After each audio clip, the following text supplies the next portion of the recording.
की जनता को नहीं पता था मान्यवर, आपको भी नहीं पता था, हमको भी नहीं पता था, लेकिन आदरणीय प्रधानमंत्री जी को पता था, देश के विदेश मंत्री को पता था कि जो हार्मोज का समुद्री मार्ग है वहां से भारत की जरूरत का 60% कच्चा तेल आता है मान्यवर, और 50% भारत के जरूरत की गैस आती है, उसी रास्ते से आती है। यह बात नरेंद्र मोदी जी को, आदरणीय प्रधानमंत्री जी को पता थी।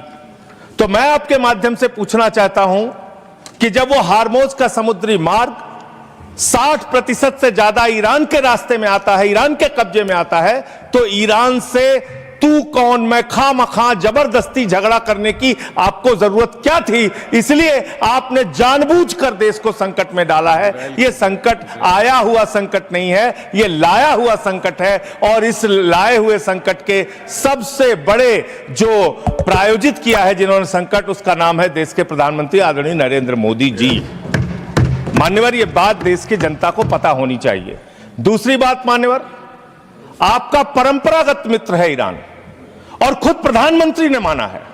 प्रधानमंत्री जी जब गए थे ईरान की यात्रा में, उन्होंने कहा भारत और ईरान की दोस्ती इतिहास से भी पुरानी है। यह प्रधानमंत्री के वक्तव्य हैं। उन्होंने खामेनेई जी को कुरान की पांडुलिपि भेंट की थी 7वीं शताब्दी की मान्यवर। उन्होंने चाबार पोर्ट का समझौता किया था, जिसका बखान प्रधानमंत्री ने खूब किया कि भारत का व्यापार बढ़ जाएगा, पाकिस्तान की अब हमें जरूरत नहीं पड़ेगी, अब हम अपना एक अलग रास्ता बना के और भारत के व्यापार को बढ़ाएंगे। और वहां पर सरकार ने सैकड़ों करोड़ रुपए चाबार पोर्ट पे वेस्ट किया। 2019 तक भारत को ईरान से सस्ता तेल मिलता था, रुपए में तेल मिलता था, गैस मिलती थी, हमारा मित्रतापूर्ण संबंध था उनसे। लेकिन भारत के प्रधानमंत्री खामेनेई की मौत पे खामोश रहते हैं। 160 स्कूली बच्चे मार दिए जाते हैं, खामोश रहते हैं। और इतना ही नहीं मान्यवर, ईरानी नौसेना को हमने अपने युद्धाभ्यास में बुलाया, और जब वो नौसेना का जहाज वापस जा रहा था, 100 नौसैनिक मार दिए गए ईरान के, अमेरिका के द्वारा। प्रधानमंत्री खामोश। हमारे मेहमान मारे गए, एक शोक संवेदना के शब्द हमने नहीं बोले। तो ये संकट भारत के ऊपर आपने लाया है, ये आया हुआ संकट नहीं है, मैं फिर से स्पष्ट करना चाहता हूं। दूसरी बात मान्यवर, दूसरी बात, आपने जो तेल और जो ऐसे समय में 60 रुपए घरेलू गैस का दाम और 115 रुपए कमर्शियल सिलेंडर का दाम आपने बढ़ाने का काम किया, तो पूरे देश में एक हाहाकार की स्थिति है। इसको नियंत्रित करने के लिए झूठ बोलने के बजाय सच्चाई को स्वीकार कीजिए। और आज जो कहा गया कि हार्मोज समुद्री मार्ग खुल गया है, गलत जानकारी सदन को नहीं देनी चाहिए। हार्मोज समुद्री मार्ग से मात्र 2 जहाज आपके आए हैं, 22 जहाज अभी भी आपके रुके हैं। मैं शुभकामनाएं देता हूं कि आप वार्ता करके उस समस्या का समाधान कराइए। अभी है माननीय। युद्ध की शुरुआत के बाद से मैंने पश्चिम एशिया के ज्यादातर देशों के राष्ट्राध्यक्षों के साथ 2 राउंड फोन पर बात की है। हम गल्फ के सभी देशों के साथ लगातार संपर्क में हैं। हम ईरान, इजराइल और अमेरिका के साथ भी संपर्क में हैं। हमारा लक्ष्य डायलॉग और डिप्लोमेसी के माध्यम से क्षेत्र में शांति की बहाली का है। हमने डी एस्केलेशन और हॉर्मुज स्ट्रेट खोले जाने पर भी उनसे बात की है।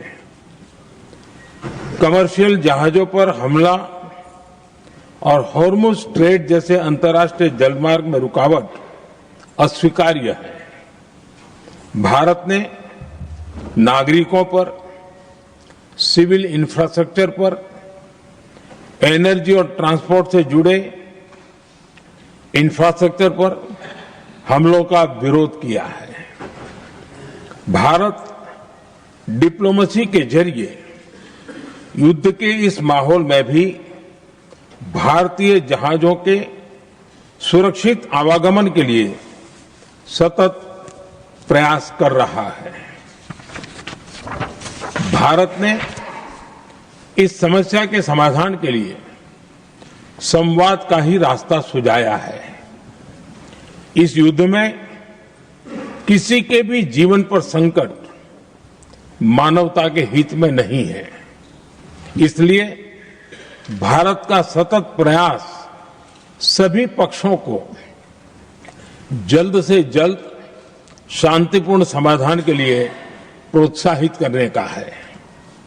सभापति जी, संकट की स्थिति में देश विदेश में भारतीयों की सुरक्षा हमारी बहुत बड़ी प्राथमिकता है। युद्ध शुरू होने के बाद से लेकर अब तक 3,75,000 से अधिक भारतीय सुरक्षित भारत लौट चुके हैं।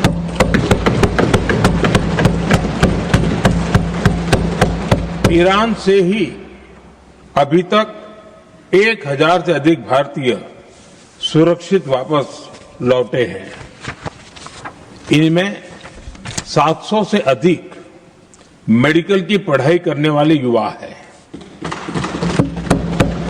हमारी सरकार संकट के इस समय में पूरी संवेदनशीलता से काम कर रही है। सभी देशों ने वहां मौजूद भारतीयों की सुरक्षा का पूरा आश्वासन दिया है। हालांकि ये बहुत दुखद है कि हमलों के कारण कुछ भारतीयों की मृत्यु हुई है और कुछ घायल भी हुए हैं। ऐसे मुश्किल हालात में परिवारजनों को आवश्यक मदद दी जा रही है। जो घायल हैं उनका बेहतर इलाज सुनिश्चित कराया जा रहा है। सभापति जी, होर्मुज स्ट्रेट विश्व व्यापार के सबसे बड़े रूट्स में से एक है। विशेष तौर पर कच्चे तेल, गैस और फर्टिलाइजर से जुड़ा परिवहन इस क्षेत्र से बहुत बड़ी मात्रा में होता है।